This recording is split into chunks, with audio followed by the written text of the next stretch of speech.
August 15ରେ କେମିତି ଆମେ ଭାଷଣ ଦେବା?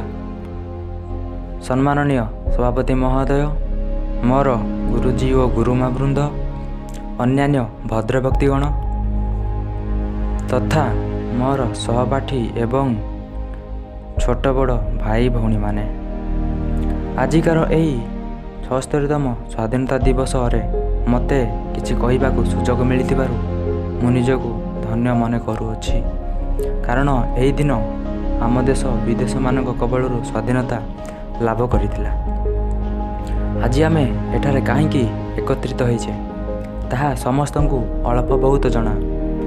ଆଜି ଆମ ଦେଶର 76ତମ ସ୍ୱାଧୀନତା ଦିବସ ପାଳନ କରୁଅଛେ। 1947 ମସିହା ଅଗଷ୍ଟ 15 ତାରିଖ ଦିନ ଆମ ଦେଶ ସ୍ୱାଧୀନ ହୋଇଥିଲା। ଏହି ଦିନ ଆମ ଦେଶର ପ୍ରତ୍ୟେକ ଲୋକ ଜାତୀୟ ପତାକା ତଳେ ଛିଡ଼ା ହୋଇ ଜାତୀୟ ସଙ୍ଗୀତ ଜନଗଣମନ ଗାନ କରି ସ୍ୱାଧୀନତା ଦିବସ ପାଳନ କରିଥାନ୍ତି।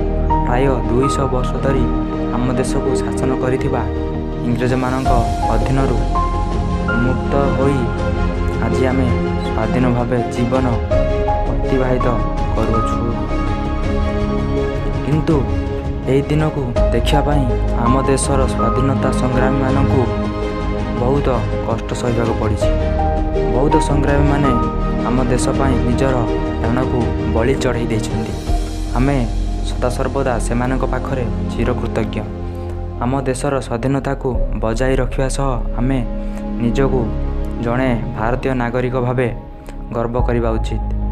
ଅଧିକ କିଛି କହୁନାହିଁ, ଏତିକି କହି ମୁଁ ମୋର ବକ୍ତବ୍ୟ ଶେଷ କରୁଛି।